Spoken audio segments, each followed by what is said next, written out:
Hello, everyone. My name is Martins, and welcome to the HackMotion webinar series for 2023. I'm pleased to announce one of our guests for the webinars right now. He has a very impressive resume of what he's done in the space of golf. First and foremost, he is a golf coach. He's trained a lot of the major champion winners, PGA Tour players, and global tour professionals. He's authored 2 ebooks, Scandalously Simple, The Easy Way to Accurate Golf Shots, and Golf is a Game of Recovery. He's currently a golf analyst for CBS Sports Headquarters, PGA Tour Live, and an analyst on-course announcer for the CBS Sports golf team. Plus, he's also the host of PGA Tour podcast On the Mark and CBS Sports podcast The First Cut. We're really very thrilled to welcome Mark Immelman to our webinar series. Hi, Mark. How's it going? Mighty good. That was a very nice introduction. Thank you. The truth of it all is, as you can see here by my T-shirt, I really just love golf. I mean, I've been fortunate and so blessed by this game to grow up in South Africa, born back in 1970s, from multiple decades. Golf has taken me all over the world. I've taught on the European Tour, the PGA Tour, and now I'm in the States in television, which is kind of crazy to believe. And I host this podcast of mine, and if you're watching, welcome to our little studio. This is where we broadcast from when I'm not on the road. So yeah, it's a thrill to be with you guys. I'm honored that you would have me and that you would trust me for my opinions. Because look, folks, the truth of it is, this is kind of something coming full circle for me, because from this very studio way back, a couple, 3 years ago, whatever it is, do correct me on the timeline here, Marty, I interviewed Reynolds from HackMotion because I saw you guys were just breaking into the market, and I'm like, what a novel idea, because, the risks are just so important in the golf swing. And it's with that I just want to share a little something I put together for people. And I want to sort of talk about how I believe the risks are the tip of the spear. And when I saw about this and I read about this, I'm like, yeah, we've got to introduce this stuff to the world. Because just a little backstory to my term, my quip, the tip of the spear. As you referenced, I've worked with major champions. I spent 20 years as a college golf coach. I was the National Coach of the Year here in the United States in 2009. And I've been blessed to be around a lot of great golf instructors. Played golf at a pretty high level myself. And through it all, I was just an avid learner. And I would read books. In fact, if you could see my desk here, there's a stack of books like eye high. And I'm always reading, learning and stuff. And the thing that got me always was, I'd read the Hogan book and realize, okay, body rotation. And then I'd read Nicholas, and it would talk about, timing of the swing. And then I'd read Jones and all these things. And they're all of these cerebral ideas. And I was trying everything as a player all the time. And indeed, a young instructor, back in the early 90s, began teaching in 96. So I'm dating myself a little bit. And I was successful as a teacher. But I was largely the guy with, back then, a video camera. And I'd have some footage of Ernie Els because I'd worked with him and I know him well, and some footage of Nick Faldo and some footage of Tiger Woods. And I would take a swing and put it alongside one of them and say, look, this is where you are, this is where you should be, kind of thing. And in as much as what it was helpful at the time, it was kind of rural a little bit, and it wasn't really meeting the golfer where they were. And so I had a seminal moment as a golf instructor. It was back in the late 90s. And I met John Jacobs, who's one of his books, Practical Golf, is kind of like one of my Bibles. And in there, he talks about face alignment and swing path and angle of attack and the speed of the club. And these are the 4 factors that influence a golf shot. And then I met him, and I was teaching someone, and this guy was hitting the ball professional, inconsistent before the event. And so Dr. John comes over, and so I'm like, do you mind if you have a look? And he does, and it takes him 2 swings. He looks at the guy, whispers something in his ear. Next thing, these balls are coming out like rockets. And I'm like, oh my goodness. And I was equipped with my video camera, right?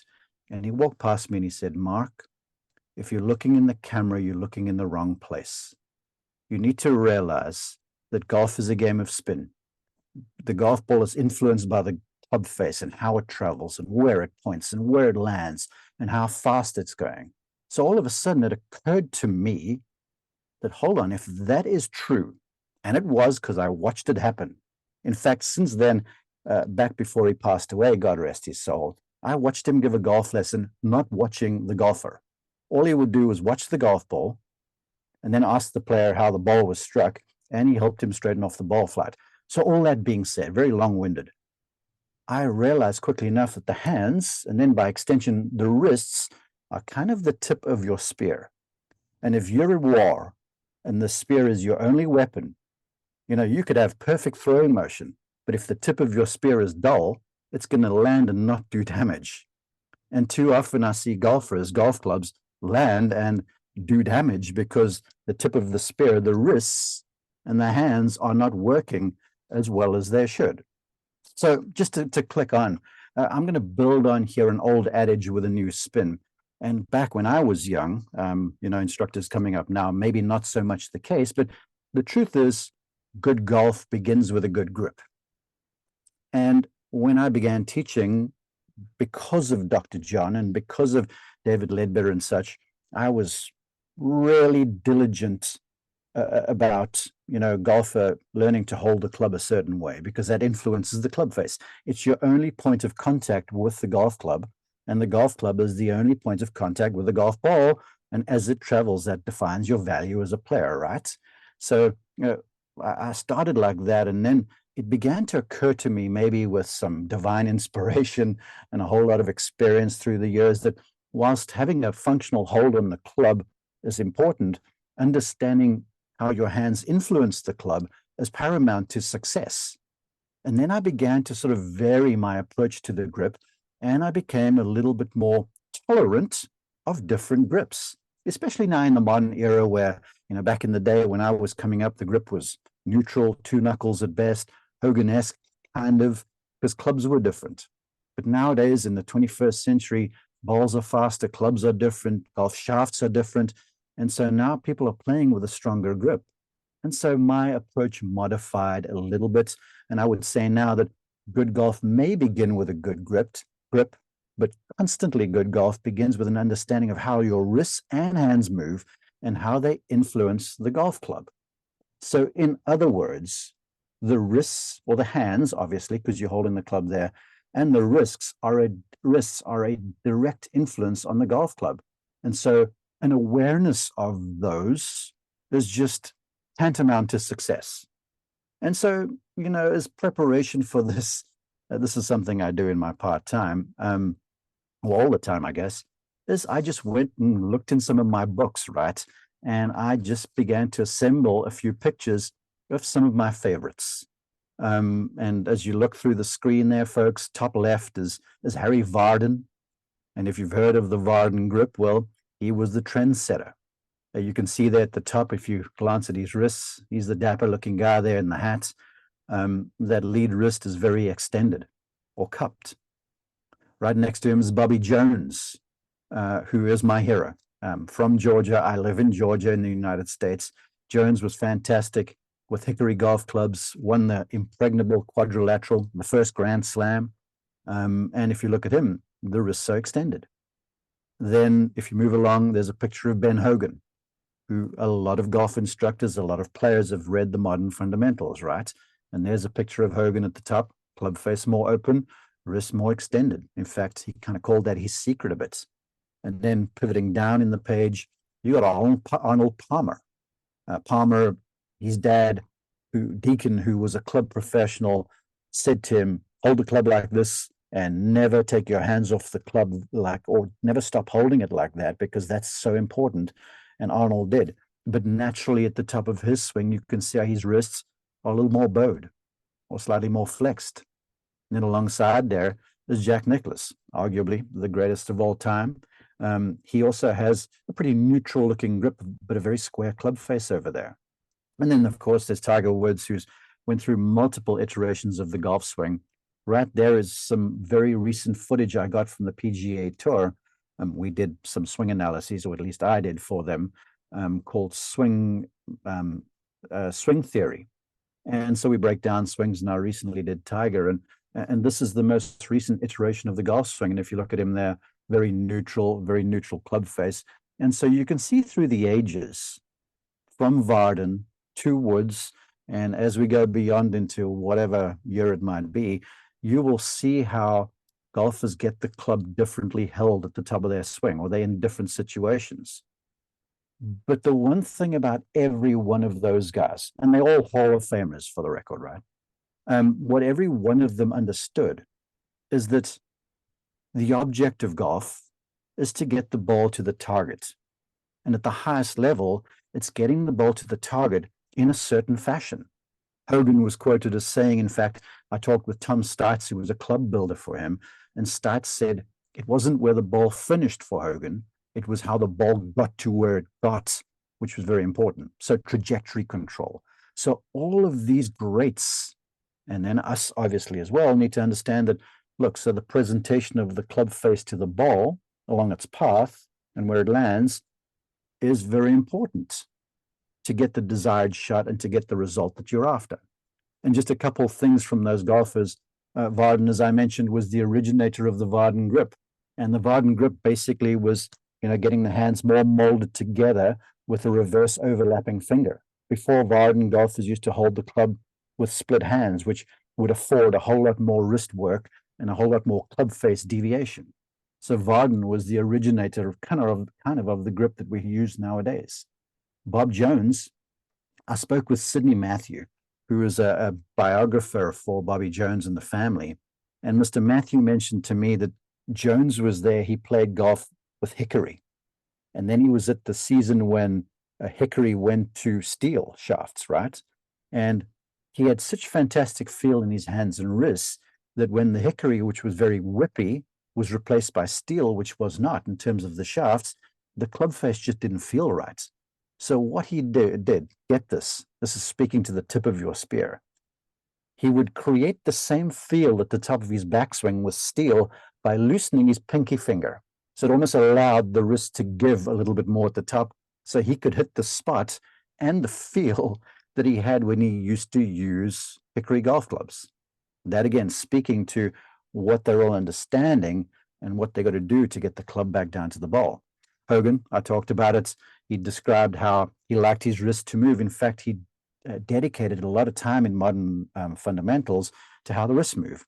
And he talked about supination through contact, which is, the back of the lead hand turning downward, and how the wrist bone pops up and points toward the targets. Again, there's wrist work, correct? Arnold Palmer, Dad taught him how to hold it, never changed that grip, but he described, and I love this description, mentioned that he at impact wanted his lead wrist to feel like Bethlehem steel. So no breaking down there.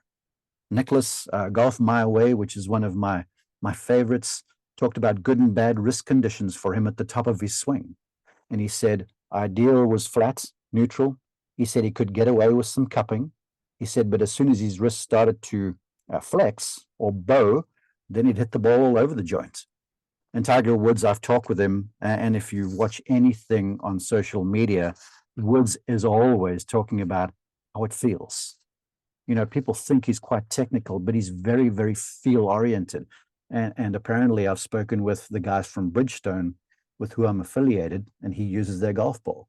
And they like golf ball testing with Tiger is unreal. He feels it in his hands as well as what any machine will read. And so once again, that tip of the spear to all of these greats is tantamount to success. And they all know what they've got to do to get the golf club down to the ball. So now basically, your wrists are beautiful objects, elements. They can move in different planes. And essentially, as you can see there, your wrists can extend, or they can flex, or they can be neutral. That's just up and down.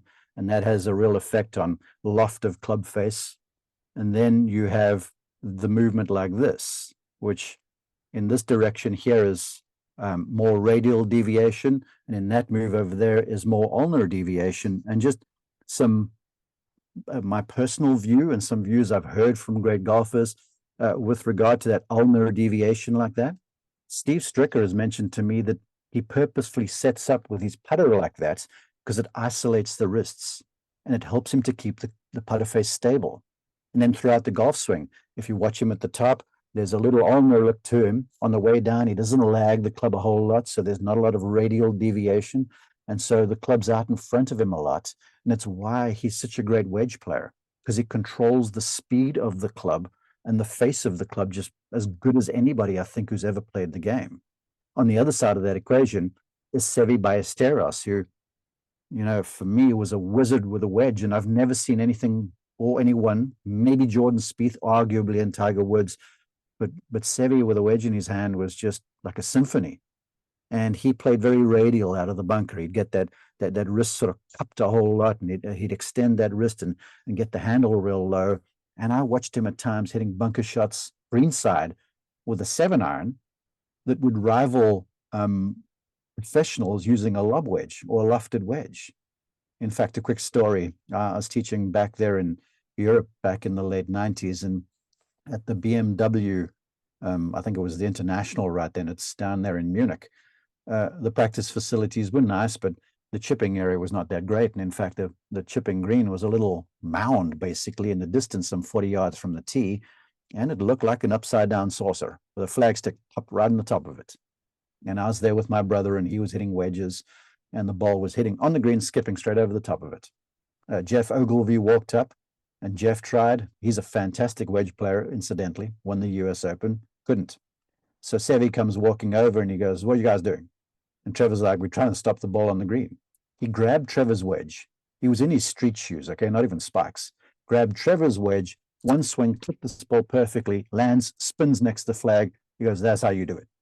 Just because of the skill of how his hands worked and how he manifests that into the club face. So a real simple explanation of how those wrists move. And it's what you guys at HackMotion have now given us the ability to read, to measure.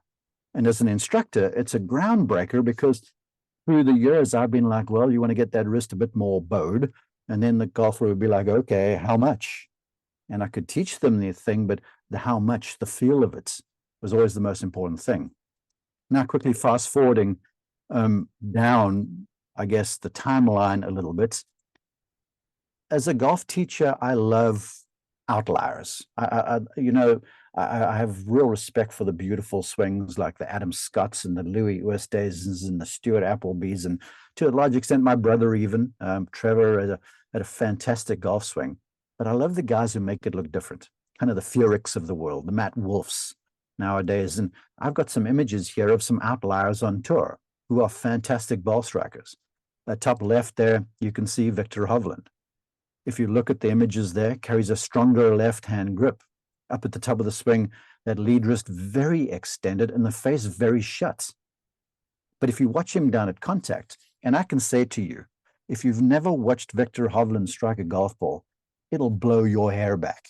He hits so flush, so square. And if you look at him over there, how he's organized his body, his pivot, his elbows to a large extent, and then very importantly, his wrists and hands to get that club face down there just so beautifully square. It's as tight a ball flight as anyone I know. Now, if any teacher, without the help of a HackMotion, for argument's sake, where you can measure what you're doing and obviously see the golf ball going well, you show them that picture and you say, "Who's that?" They're going to be like, "Oh, goodness. Well, this guy can flush." And it's because he understands what he has to do within his realm of movement to get the club face down to the ball in the desired manner. Same thing with Cameron Young, 22 PGA Tour Rookie of the Year. He blasts it off the tee. It's got that characteristic pause at the top. But if you look at him up at the top there, a lot more neutral in the wrists, a lot more hanging in the toe. At address, he's got the stronger grip, but see what he does through impact there, how he almost returns if you really pay attention to the glove hand. Now, the glove hand is in the same inclination to a certain extent as what it was at address. And he's going at 125 mile an hour or so there. And you see how he's organized himself around that to just blast these golf balls to kingdom come. And he's the kind of golfer where whenever he plays well. So with all that flurry of movement in the golf swing and with a pause, he knows what he's got to do to get the golf club down there consistently. Down the way, of course, is Jordan Spieth. He's on the other side of the coin in comparison to Hovland, very weak or turned to the left grip in a glove hand. So as a result, at the top, he has to bow the wrist a bit more, and certainly through impact, where that wrist is more supinated, it's more bowed. The lead elbow's bowed some as well, but that's how he hits shots, and he does that consistently. And when he was really struggling, for the record, I was with CBS, and I was sort of the understudy to the great Peter Costas, who in my money is one of the great golf instructors of all time. And Jordan was hitting the thing all over the joint. And so all of us, it was Costas and Faldo and myself and Dottie Pepper and Frank Nobilo and Ian Baker Finch and Davis Love was there. And all of these great minds are talking about, now what's Spieth going to do? And they're like, well, he's got to change his grip. And I was like, yeah, but if he changes his grip, he's not going to be Jordan Spieth anymore. His skill around the greens will sort of go away, because that's going to throw the cat amongst the pigeons if he goes stronger. Well, testament to Jordan, he's found a way around this to get kind of back to what he was doing when he was at his best, to just organize stuff together to get the tip of the spear operational again. So that's some outliers for you. And then the two bottom right pictures there, these are, classic to me. You've got Tom Kim on the left-hand side. If you're looking for a relationship between lead, arm, and club face, that's gorgeous. And right next door to him is a guy who I think is going to continue to turn heads in Max Homa. His golf swing it fell straight out of heaven. It's a thing long. It's the same ball flight all the time. And if you look at him down there at impact, I mean, that left arm, that wrist, that grip, that club face, it's like a picture.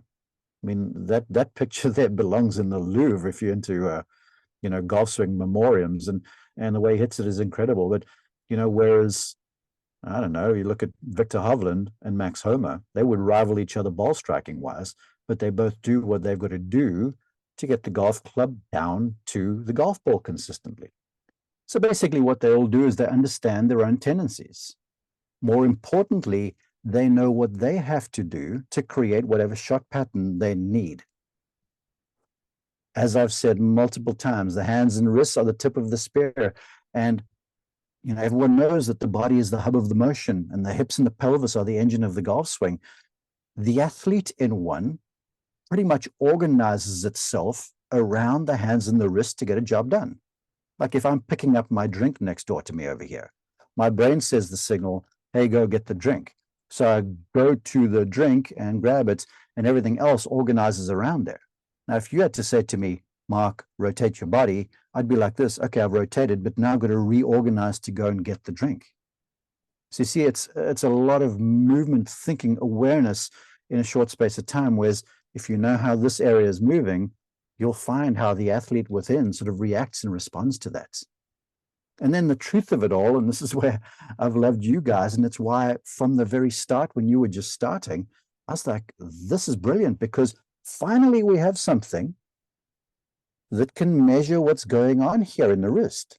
I call it sort of truth serum, because me personally, after I got my own one, I knew what I had to do. I thought I was doing it. I put the HackMotion on in the practice mode. I swung back, I swung down, and I was like, sweet Jesus, this is nowhere close to what I thought I was doing.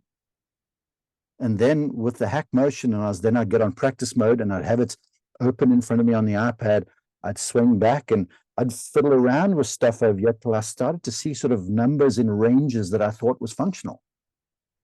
And so this truth serum, this HackMotion apparatus, allows practice and teaching. It's cost effective, and it brings your attention to the direct influence that is the wrists and the hands, and how they influence the golf club, which again is our sole job, right?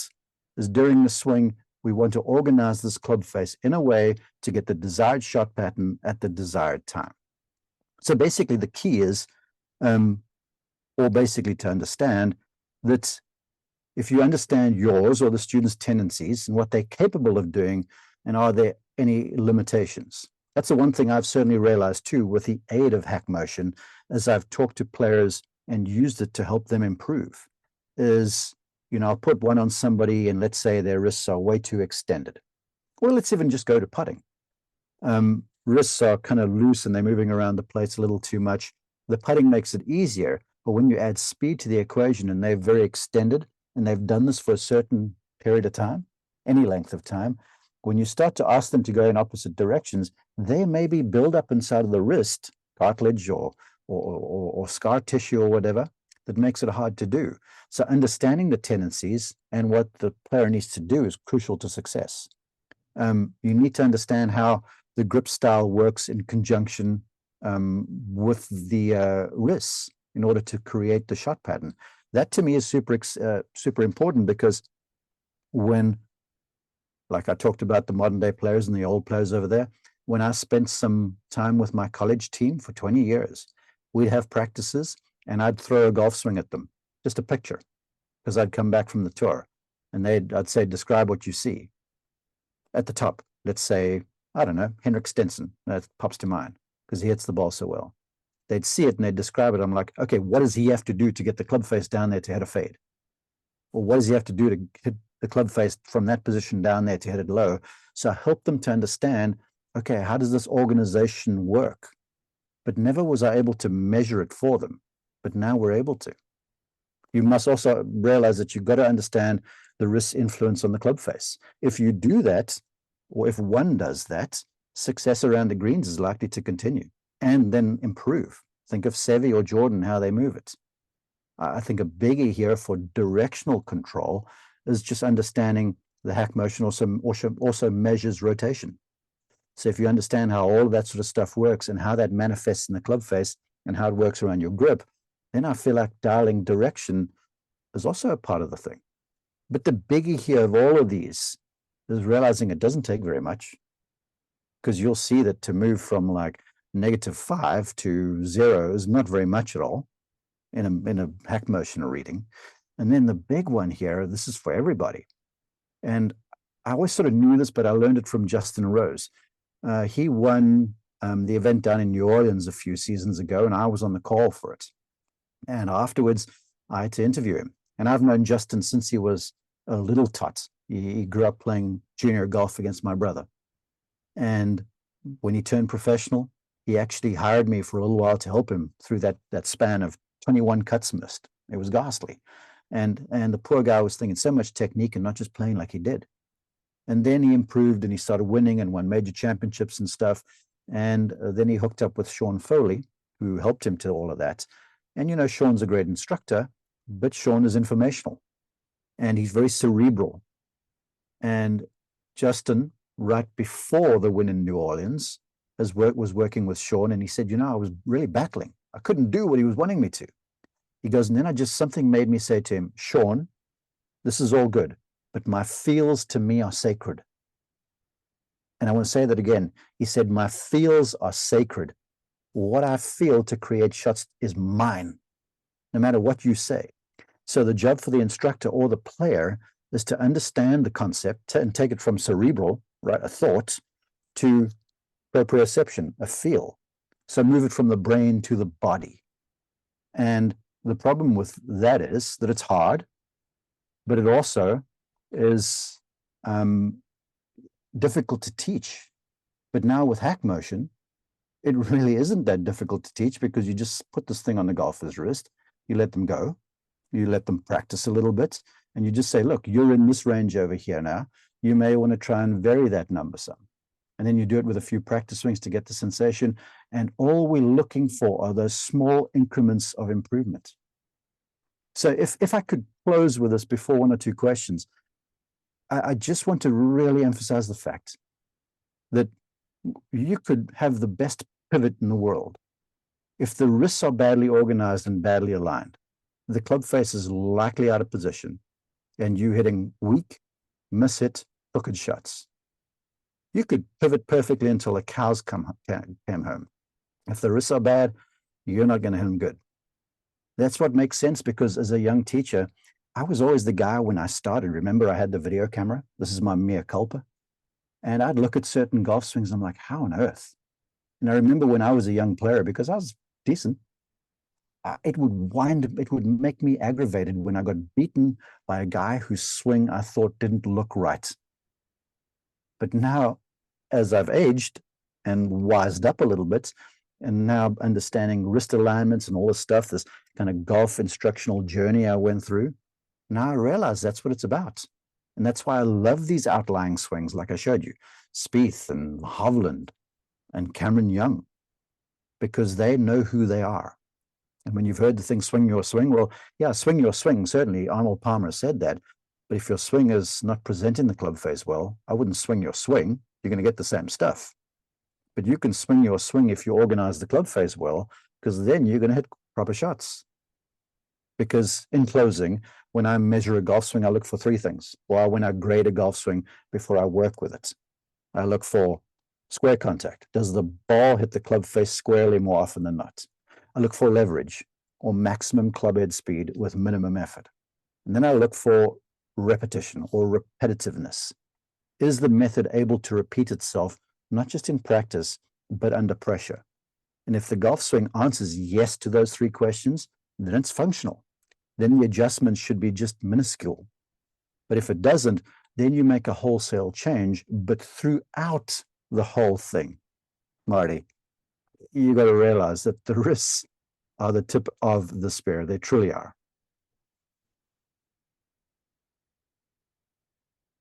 Yeah, appreciate Mark. Thanks for sharing the insight. I think it was a great presentation in terms of the swing. I think if you can end the screen recording, the presentation mode. I think I love that how you set up your personal process with playing with golfers.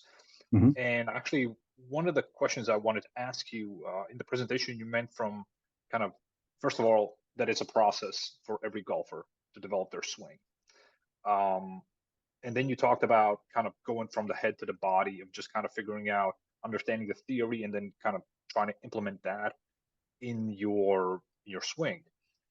Have you, in your experience, kind of what would be some strategies that you could suggest for the everyday golfer, that what not to do or what to do to kind of go through that process? Because I think that's always a big hurdle, right? We can understand the theory really well in our heads, but once it comes to the implementation, we sometimes might be lacking either, or there's no trust in the Yeah. outcome that we're going to get, or like there's a lot of reasons why we kind of dismiss whatever we're working on potentially. So maybe if you could highlight in your experience, what have been some strategies that are effective, and what are maybe some things to avoid as the amateur golfers are going through this kind of process?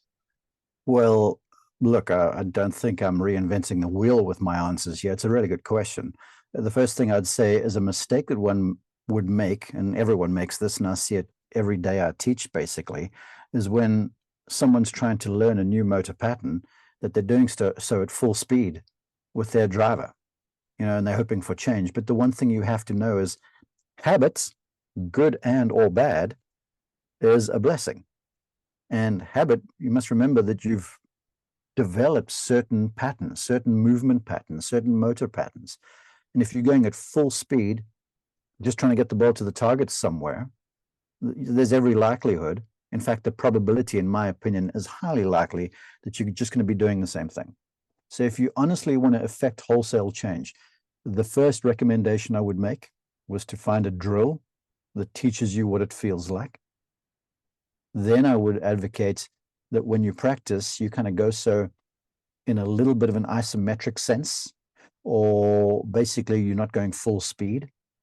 And then I certainly would recommend, and this is from Nick Faldo himself, I asked him after he was done playing, a former announce colleague, I was like, so Nick, if you had to do it all over again, what would you do differently? And he didn't blink, he didn't bat an eyelid. And he looked at me, he goes, I would have spent more time practicing in front of a mirror. So you can take what you feel and then get what you see at the same time. And it's with that now when I set the HackMotion data down in front of me on the iPad, I'm practicing in front of a mirror, but the mirror is feel. The mirror is not what I see. Because remember, when I'm looking at something, I could be like, okay, I'm trying to get my wrist more bowed at the top. From my vantage point, it may look so, but when I'm getting the truth serum, I called it down there with the HackMotion numbers, it wakes you up in a hurry. I mean, for me, I think I told you, I think I texted you. The first time I tried it on myself, I was just hitting wedges. And I saw the first number and I'm like, no, that's not right. That's like, it's lying to me. And then I took a minute and I thought, and I'm like, well, you've kind of always hit wedges that went a little higher than they should, certainly a little shorter than they should. It's probably why I was a really good chipper. But if I had to hit a wedge hard, it would always come off a little weakly and sort of spinny. And it's because of how I played. I was sort of Ben Hogan, cupped, but instead of turning it down and supinating, I was cupped to slightly less cupped at contact. Functional, but not efficient. And I'd look in a mirror and it would look okay. And then I'd hit one and I'd react to get the ball to the target. And it would be sort of better, but not really. It wasn't like I was really changing stuff. It's like I was trying to flip the coin from heads to tails, but it was landing right on the side of the coin. But if you want to move something to the other side and completely redevelop a motor pattern or any sort of movement pattern in front of the mirror, getting your truth serum, going slow motion. I mean, I would say that to golfers of all skill levels. And in fact, in my experience, you will see professional golfers, PGA Tour players, European Tour players, you will see them practicing slow motion on the range more often than the club golfers who are on the range swinging flat out with driver in hand, kind of just hoping for some change. Problem with that change is it's short-lived because you haven't really changed anything. Stuff maybe just be organizing a bit better through contact. You're hitting some better shots. And then the next day you get out there and you're like, where's it gone? Well, what you've done is you just were good on a day there. Stuff was matching up as opposed to you making the adjustment in the right direction. Yeah. I think kind of listening to your presentation, one thing that kind of cuts through, especially with this last answer that cuts through, is kind of having a purposeful practice, right? Coming there to work on with a strategy or a plan, what you want to do. Is that kind of what's kind of one of your pillars of coaching when that is like, you must have that instead of just kind of swinging it and then coming back the next day and seeing what happened? Yeah, my wife uses the word intentional. My wife, Tracy, she goes, we got to live intentionally. You got to work intentionally. And that's such a great way for me to, you use the word purpose. It's such a great way for me to look at and advise aspirant golfers or club golfers or wherever. When you go and practice, make that time count. And when you're in the gym, make that time count. When you're doing anything, make the time count. And look, not to say you can't go to the range, hit a bucket of balls, get some cardiovascular exercise. That's good for your well-being. It's going to stretch your body a little bit. But remember, if I've been doing this movement for 20 years of my life, my body is developing in such a fashion. In fact, Gary Player said to me way back, he said, Mark, make practice swings in two directions, not just right-handed, go in the opposite direction. Because if you go righty the whole time, you're developing your body in such a fashion. So when he said you go in the opposite direction, it balances out your body. At the time, I was like, Mr. Player, you're nuts. That's what I was thinking. But he's right. And so to your question, yes, having purpose, having intent, knowing what you're going there to do, and then setting the goal thereof will help you to make practice sessions more effective and certainly shorter. I've been more than once with golfers who like to bash golf balls, bucket after bucket after bucket. I'll put them on a ball count because they don't realize. They're like, well, if one's good, two must be better, right? And so three must be fantastic. Next thing, they've hit 3 buckets of balls. Their body is fatigued. Their thinking isn't clear. And now they're just in autopilot mode as opposed to really making sound wholesale adjustments to whatever they're working on. Yeah, that's awesome. One final question I would have with kind of going back to the question of having an intent in the practice, how does even, let's call it, a regular golf player go about kind of devising that plan or think about how to structure his workouts? Is the answer just to get a coach, or is it somehow the person can kind of go through this sort of analysis mode of himself, through practice and getting better. Are there any tips or maybe suggestions you could have for the player that's kind of starting his journey and just wants to get his handicap lower, essentially? How to go about kind of taking away these flaws in the swing and just improve his game? Well, a lot of what I've learned through the years has been from people way smarter than me and people that are better than me. And I spend this year on the tour announcing it's going to be 28 weeks on the PGA Tour. And I watch these guys out there, and they're the best of the very, very best. And to a man, all of them have an instructor. So that should say something without me giving you an answer. So I would advocate that, yes, if you're beginning, go and get a lesson or two. But always, and I say this to everybody I teach, and this is me holding my own feet to the fire and challenging other instructors watching this. Because remember, I've got my own podcast, right? This On the Mark thing, and people from around the globe download this to all get better. But I'm a golf teacher asking other golf teachers questions. And so if they differ from me, or if they do say something that I feel like might be misunderstood, I'll start to drill down on them a little bit. And hold their feet to the fire, because remember, our job as instructors and professionals and stuff is to help you to improve. And if I'm not focusing on that properly and not giving you what's absolutely applicable to you, you're not going to get better. And we're going to essentially then drive someone from the game, because if you start playing badly after spending some money on a lesson, it's a poor investment.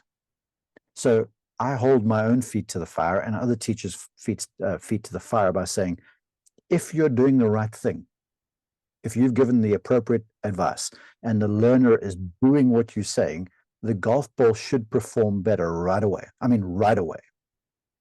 Now, will it be easy for them to go and do consistently? No, because it's something new. They've got to learn the habits. But if they're in front of you, that ball flight shouldn't get worse. It shouldn't.